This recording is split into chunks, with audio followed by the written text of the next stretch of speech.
Welcome everyone to the Sister Stories podcast. This podcast's aim is to marvel at God's sovereignty over each of our lives as women and to encourage one another by sharing our stories. My name is Sophie and today I'm joined by Emily. Hello. Hi, welcome. So first of all, Emily, could you tell us a little bit about who you are? Sure. I'm Emily. I'm 30 years old. I am head of music at a high school in Sutton. I've worked there since September 2014 when we moved to London. I've attended Cornerstone for 8.5 years. It was the first church we tried after we moved here and never looked back. I've been married to Alex since July of 2014 and we have 2 children, Asher, who is 4, and Esther will be 2 in April. Lovely. So we're going to go through your journey to faith and how that developed throughout your life. Could you take us to the beginning and tell us about your family background, please? Oh, of course, yeah. So I was very blessed to have been brought up in a Christian home. I've grown up in the church and my understanding of who God is and who Jesus is was developing from toddlerhood. My parents were amazing role models for Christian living. So they were both very heavily involved in the church. My dad was an elder and my mum led the baby and toddler group, and they both had major roles in the Sunday school and kids' work in general. And the majority of my family are Christians, and that was something I didn't appreciate how nice that was until I grew up. I just thought, if you had Christian parents, they did lots of things and you went to everything.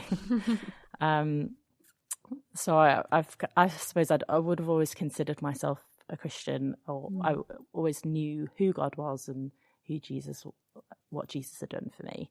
In terms of becoming a Christian, I remember praying the prayer at about 7. I was quite a big reader, so I loved to read my Bible and do my quiet time, and I just got to a point where, yes, I want to trust in God and let him be a part of my life for real. And this relationship would be strengthened at Christian summer camps from the age of 9 and large Christian gatherings like Spring Harvest. But it's always so easy to fall back into normal life and lose that passion that you felt when you're gathering with others. I was never strongly persecuted for being a Christian at school, but I was quite a shy person, so still find it really difficult to talk to new people even today. But if people asked me, I said, I follow Jesus or I'm a Christian, but I wasn't telling them about how great a relationship with him was and what they were missing out on ultimately. So I was really looking forward to going to university where I could have a fresh start. And I was blessed with a lovely group of housemates who aren't Christians, but we had lots of fun together throughout our time at uni, and many of them I'm still friends with today. I went to Lancaster for university, quickly settled into a church there, so shout out to Moorlands Church. And I got stuck in with that church for the 4 years that I was there. This church is quite a similar style to Cornerstone. And the student worker at the time, as we were ending our time at university, she recommended that we try a co-mission church when we marry and move to London. So thank you to Flick for guiding us to Cornerstone. And I also got involved in the CU and was the music coordinator for part of my time at uni. I was baptised at uni on my 19th birthday. And I'd really grown in my knowledge of God's character. And as part of the student work, we would focus on just one area of one book of the Bible. So Romans in our first year and Mark's Gospel in second year. And then we did a whole Bible overview. So that was a real good foundation building on what I'd had from childhood to really understand and talk through with others to develop my understanding of God's word. If we pause there for a second, actually, I do wonder, so you said that you were just brought up in the church and just understanding things more and more. So obviously you said that you prayed the prayer at around 7. Was that brought about by a sudden deeper understanding of the gospel, or something that changed in the way you understood things? I don't think so. I find it quite hard to remember. So I imagine I would have been with my mum or my dad reading something, and they might have prompted me to say, "Oh, do you want to pray that prayer now?" It might have been something in the Bible notes that I was reading with them. So I can't say for sure. But I think I'd just got to that age where I had a little bit more understanding and thought, yeah, I understand that God really loves me and that Jesus died for me. So, I want to recognise that. Yeah.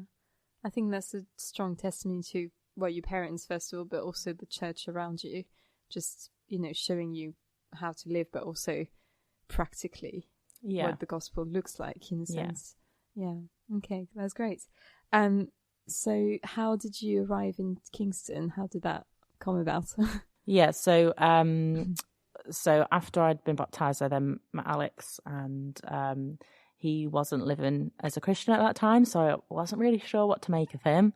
But he was talking about church and his background, being from a Christian home as well. But I was just a bit worried that he wasn't going to church whilst at uni. Then it was the end of first year, and we spent a lot of time talking on Skype. And a few months later, we were a couple. So I think my parents and my church family at the time were a bit, not concerned, but a bit wary as well. But yeah, he came to church from the start of our second year, and gradually, I think it was over time with that Bible teaching that we had, he then started to realise, oh yeah, this is what being Christian means. This is what I should be doing. And yeah, he calls it flirt to convert, but I'm just thankful that I could bring someone back to Christ, and that God can just use really normal people who are just doing life to further his kingdom. So we got engaged at 20, and then after planning a wedding in Alex's 4th year and my PGCE year, which I would not recommend, after we were just turned 22, we moved down to London because Alex had a PhD place at Royal Holloway. So that was our reason for leaving the north. And so we arrived late August, and there was a sermon. The sermon was a lot of Pete asking, "Are you ready? Are you ready?" I was like, "Ready for what?" But we just really enjoyed his engaging teaching and thought, this feels like home. And okay, that's great. And so since then you've had 2 children as well, and you've become quite involved at Cornerstone, both of you. So is there anything that God has shown you in that time, in arriving in Cornerstone, and then in the last few years as well? Anything he's taught you in particular? Yeah, lots of things.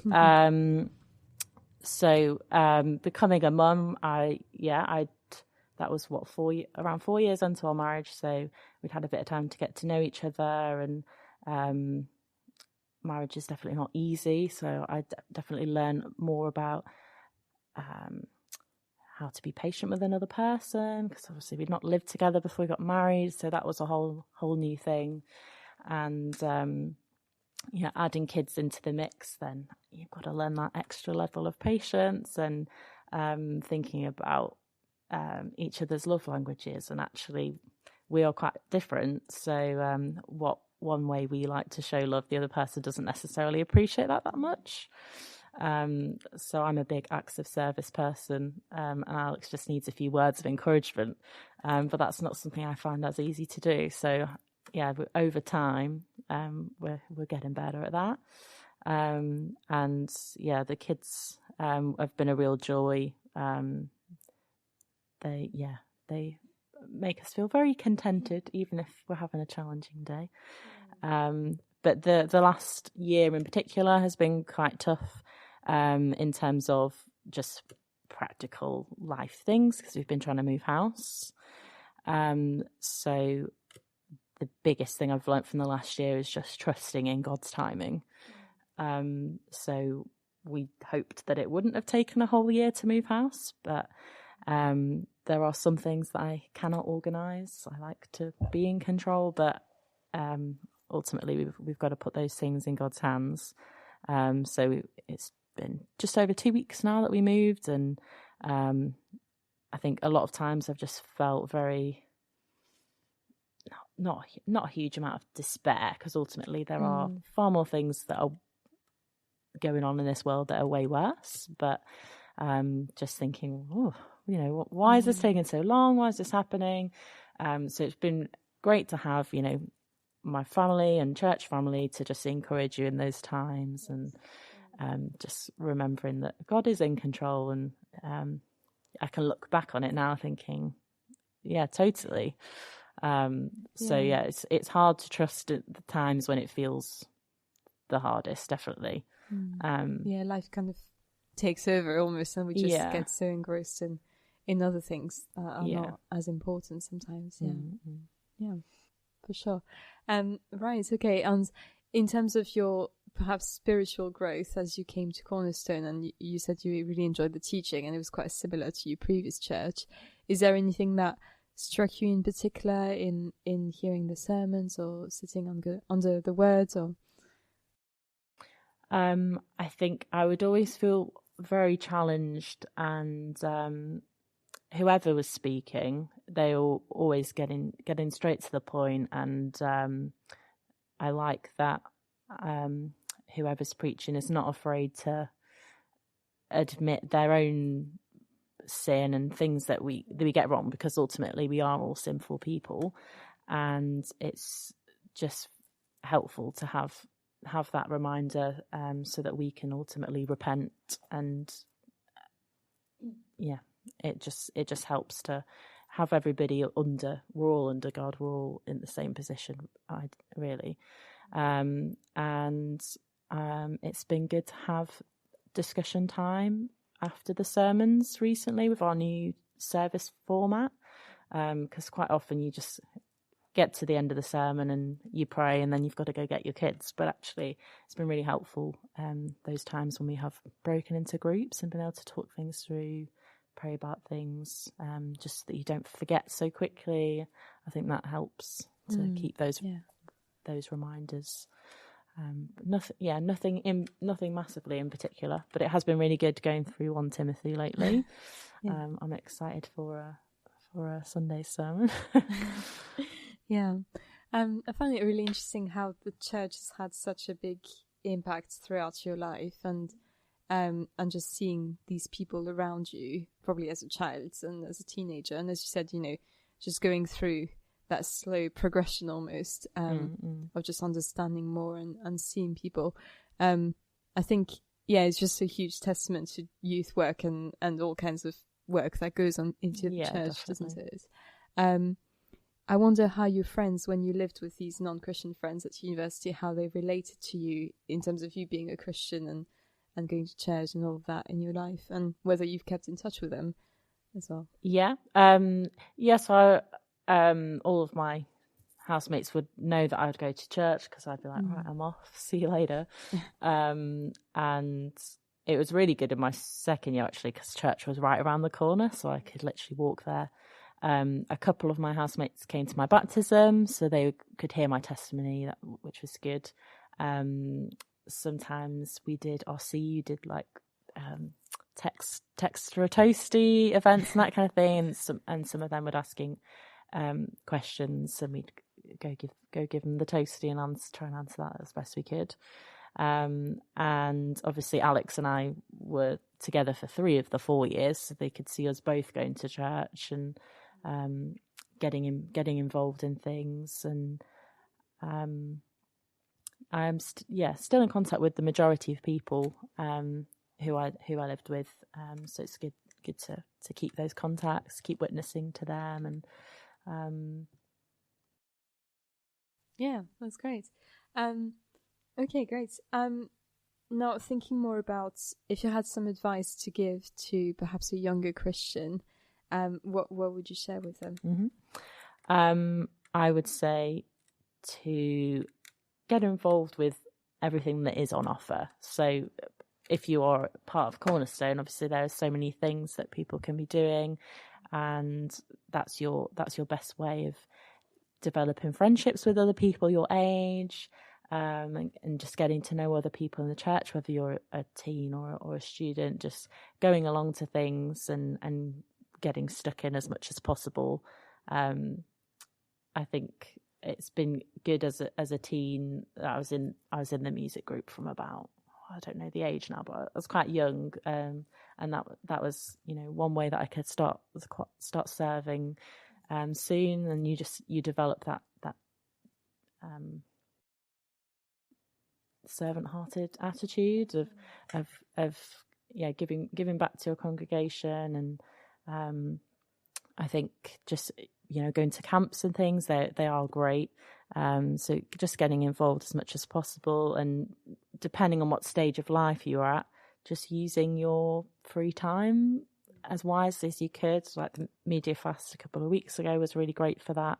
But in my current season of life, it's definitely harder to pick up my Bible, and I have to do a lot of listening to things while I'm in the car, because that's my main time alone. So yeah, making the most of that free time where you can to pray and read your Bible, because that's how you're going to learn more about God and develop your relationship with Him.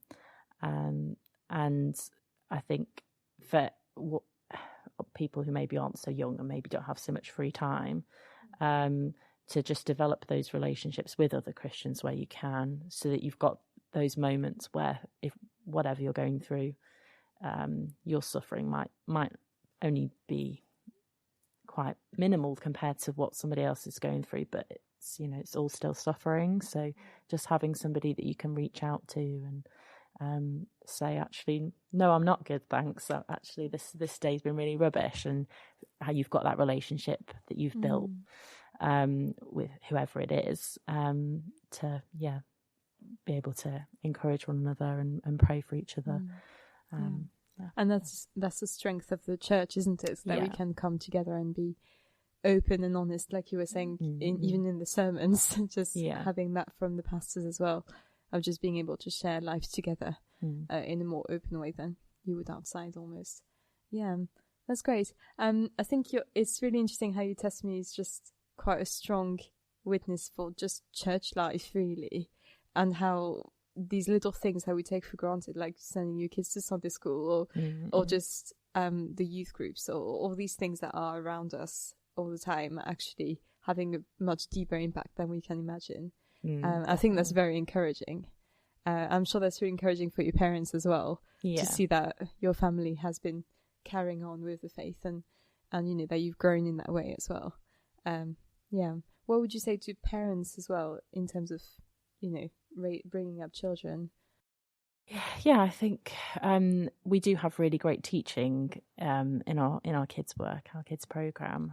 So it's really nice now as a parent to be able to see those little nuggets of Bible that they're getting every week. And so Esther's learning quite a lot of words now, so she can say Jesus at points in the book. And Ash is getting a lot more understanding now, so he'll ask me questions, and we're starting to have those conversations about who God is and how can He hold the whole world in His hands. So he's very curious, and questions can be quite hard to answer, but it's lovely that he is wanting to know more about who God is and understand more about Him, and that is just from us reading our Bible with him and taking him to church. So we hope that he will come to have a full and true understanding of who God is. So just doing those things day by day and week by week. Yeah, for sure.